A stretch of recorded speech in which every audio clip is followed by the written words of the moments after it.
క్రొత్త షర్ట్కి పాత గుడ్డ తీసుకుని వచ్చి మాసిక వేయలేవు. వీటన్నిటికీ కుదరదు. అలాగే నూతన సంవత్సరంలోనికి పాత బ్రతుకుతో వస్తే ఎలా చెప్పండి? మనం అన్నింటిలో బాగుంటాం. ఇక్కడికి వచ్చేసరికి మాత్రం పాత బతుకుతోనే నేను వస్తాను.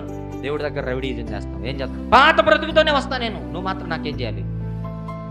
నువ్వేం చేయాలి? నువ్వు నన్ను దీవించాలి, ఆశీర్వాదాలు ఇవ్వాలి, ఆరోగ్యం ఇవ్వాలి, గొప్ప కార్యాలు నా పట్ల చేయాలి. అంత మాత్రం కాదు, వాగ్దానం చేసి నెరవేర్చాలి. ఒళ్ళు జాగ్రత్త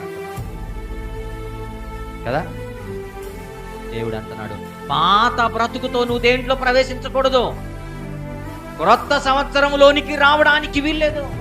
ఆయన నీకు క్రొత్త సంవత్సరం నీకు దయచేసాడంటే ఆయన నీలో ఏవో నూతనమైన క్రియలు చూడాలన్న ఆశతో నిన్ను క్రొత్త సంవత్సరంలో తీసుకొచ్చాడు. అది మర్చిపోదు. ఆయన నీలో నూతనమైన బ్రతుకును చూడడానికి, నూతనమైన క్రియలను చూడడానికి, నూతనమైన స్వభావము చూడడానికి, ఆత్మలో అభివృద్ధిని చూడడానికి, నూతనమైనటువంటి బ్రతుకును నీలో చూడడానికి నూతన సంవత్సరంలోనికి నిన్ను తీసుకుని వచ్చాడు. ఈ సంవత్సరమైన మారుతావని, ఈ సంవత్సరమైన ఆయనకి ఇష్టడుగా బ్రతుకుతావని, ఈ సంవత్సరమైన ఆయనకి ఇష్టమైన కార్యాలు కనబరుస్తావని ఆశతో ఆయన నిన్ను నూతన సంవత్సరంలోనికి తీసుకొని వచ్చాడు. ఒకవేళ ఈ సంవత్సరం కూడా నూతనమైన క్రియలు కనపరచకపోతే, నూతనమైన బ్రతుకు కనపరచకపోతే, ఆయన ఈ సంవత్సరాన్ని నీకు ఇచ్చినందుకు ఆయన సిగ్గుపడతాడు.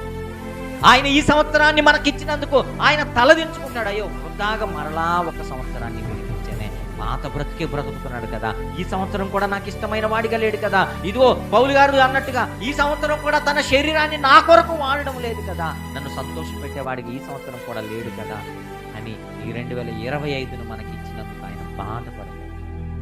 2026 మనకి ఇవ్వాలో వద్దో ఆలోచిస్తాడండి. లేదు, 2026ని సంతోషంతో మనకి ఇవ్వాలంటే మనం ఏం చేయాలో తెలుసా? 2025లో నూతనమైన జీవితాన్ని కనపరచాలి. నూతనమైన తిత్తులలో ఏం పోయకూడదు? పాత ద్రాక్షారసాన్ని తీసుకుని వచ్చి పోయవద్దు. పాత క్రియలతో నూతన సంవత్సరంలోనికి వచ్చి ఈ సంవత్సరాన్ని కూడా మలినం చేయాలి.